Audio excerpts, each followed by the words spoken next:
Fala galera, sejam todos muito bem-vindos aqui no meu canal. Eu sou Renato Ruiz Lopes e hoje nós vamos falar sobre o Jesus humanista. Quem é esse? O que é isso? Por que os cristãos têm tanto medo desse rótulo sobre Jesus? E por que aqueles que são muito avessos à religião gostam desse personagem, dessa leitura da história? Essas e outras questões agora aqui no meu canal. Vamos nessa? Então, pessoal, eu fui perguntado, algumas pessoas já me questionaram também no passado, se Jesus era um humanista. Eu acho que é muito perigoso, esse é o primeiro ponto, essa é a linha que eu quero começar o nosso vídeo de hoje, dizendo que é muito perigoso nós interpretarmos o Jesus histórico à luz do que a gente tem hoje. Corremos o risco de um anacronismo, corremos o risco de colocarmos sobre Jesus um rótulo que surgiu aqui no século XIX, lá em Jesus no século I. Nós corremos também o risco de tendenciá-lo a uma leitura do contemporâneo, coisas que nós não podemos fazer. Por outro lado, em segundo lugar, os cristãos têm muito medo dessa leitura de Jesus. Por quê? Porque tira de Jesus a sua divindade, a sua deidade. Então, se ele for apenas um humanista, ele perde a sua divindade, ele perde o seu status quo de Deus. Então, eu entendo que nós não podemos misturar alhos com bugalhos. A questão humanista, a questão humanista histórica que nós temos, seja ela renascentista, seja ela de qual linha for, anticlericalista, ela não se encaixa em Jesus. Óbvio, primeiro pelo processo histórico, né? Pela distância cronológica. Mas nós podemos ver em Jesus, nós podemos olhar para Jesus e entender que em muitos aspectos, e a base do seu ministério, era de contato com o ser humano, era de contato com os pobres, de contato com os necessitados, uma desmistificação do processo do sagrado. Jesus ele ia na contramão do processo religioso. Então nós podemos olhar para Jesus e entendermos muitas características que nos dão essa margem. Mas também, por outro lado, nós podemos olhar para Jesus e ver que ele mantém a sua tradição religiosa, Jesus mantém a sua tradição de oração, Jesus mantém todos os aspectos que nós vamos chamar assim de místico, que ele pratica, que ele ensina e convida os seus seguidores a fazer. Então, eu gostaria de dizer o seguinte: os cristãos têm muito medo desse rótulo do Jesus humanista. Me recordo de uma vez estar atendendo no meu gabinete e eu disse ao jovem: olha, Jesus de Nazaré, ele é avesso aos ismos, cristianismos, fundamentalismos, todas essas coisas. Ele falou assim: pastor, mas também é contra o humanismo. Eu falei assim: sim, mas por que nós temos tanto medo desse rótulo? Porque nós temos medo de perdermos o Deus divino em Jesus. Então, na nossa leitura de mundo, e aqui eu quero fazer um parênteses, que a nossa leitura de mundo ela é dicotomista. Por quê? Porque nós somos influenciados pelo pensamento grego, nós somos influenciados pelo pensamento grego, platônico, que influenciou muito, principalmente Santo Agostinho de Hipona, que influenciou muito o pensamento de Calvino. Então tudo isso veio com que a gente construísse no curso da nossa história uma interpretação dicotônica. E o que eu quero dizer com isso? Fruto dessa interpretação platônica, fruto desse maniqueísmo, nós começamos a entender, se Jesus ele cuidasse das causas humanitárias, ele deixaria de ser Deus, quando na realidade a leitura integral do Evangelho, a pegada e a perspectiva cristã são completamente alheias a isso. Jesus, ele em seu ministério, ele cuidou de questões humanas, cuidou de questões sociais.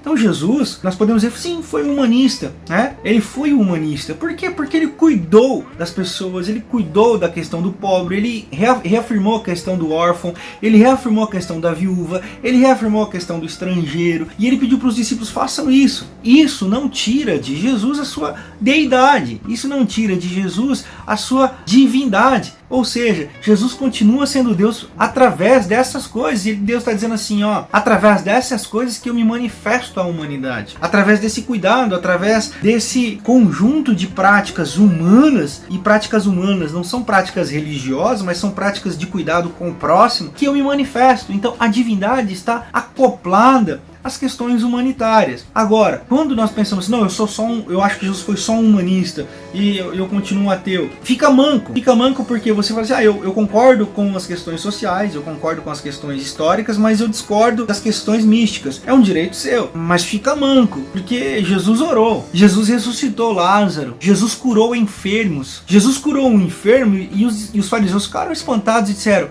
esse cara cura enfermos, mas com que autoridade? Será que ele perdoa pecados? E Jesus fala assim, assim, o que vocês querem? Vocês querem que eu perdoo o pecado e também curo? Então vai. Ó, se os pecados estão perdoados, levanta e anda. Então Jesus fala assim, olha, eu cuido da parte mística, mas eu também não me abstenho da parte da vida. Por quê? Porque mística e vida não estão separados. Mística e vida são intrínsecas. Nós que fomos influenciados pelo pensamento grego e achamos que tem, por isso que a gente tem medo do rótulo do Jesus humanista, assim como os humanistas rejeitam, talvez aqui pelo humanismo anticlericalista, rejeitam a fé. Mas em Jesus, que é o nosso tema central aqui do vídeo de hoje, nós não temos essa dicotomia. Na história cristã, nós não temos essa dicotomia. O sagrado tabernacula, o sagrado carnaliza, o sagrado se estabelece em nosso meio. Essa é a forma de Deus se relacionar com a gente, essa é a forma de Deus se interagir conosco, essa é a forma de Deus em Jesus dizer assim, é assim que eu quero que vocês vivam, cuidem uns dos outros, orem uns pelos outros. É o que o apóstolo Paulo vai dizer lá em Romanos, no capítulo 12, a partir do verso 6 até o verso 13. Olha, se você tem o dom de ensinar, ensine, se você tem de pregar, pregue, se você tem de socorrer os angustiados, se apresse, não demore em socorrer os angustiados. Se sua causa é cuidar dos desamparados, vá lá, socorra os desamparados, os oprimidos, mas não deixe de orar uns pelos outros, orem uns pelos outros o tempo todo e façam bem o tempo todo.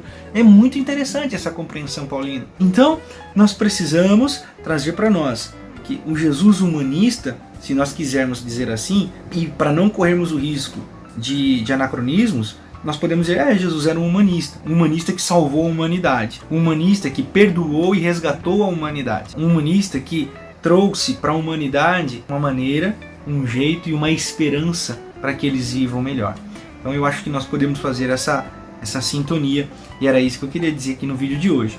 Esse cuidado com os dicotomismos, cuidado com as separações, mundo espiritual, mundo físico. Cuidado, isso só vai te fazer mal. Nos tempos como hoje, nós precisamos da nossa espiritualidade, nós precisamos desenvolver a nossa espiritualidade, o nosso espiritualismo, mas nós não podemos nos desprender uns dos outros, nós não podemos esquecer uns dos outros, nós não podemos negligenciar as dores uns dos outros, nós precisamos e podemos estar juntos, ainda não fisicamente, corporeamente, mas nós podemos abraçar-nos uns aos outros em solidariedade, em mensagem, em ânimo, em conselho e em oração, ok? Se você gostou desse vídeo, dá um like, curte, compartilha, eu acho que isso pode ajudar muita gente. Se você tem alguma dúvida, mande aqui nos comentários, nós vamos responder. A minha ideia é responder os comentários e interagir com vocês. Se você tem sugestão de vídeo que você gostaria que eu falasse aqui, mande aqui também a sua sugestão, vai ser muito bem-vinda, valeu? Beijo no coração, paz e bem sejam com todos, até o próximo, valeu, tchau, tchau!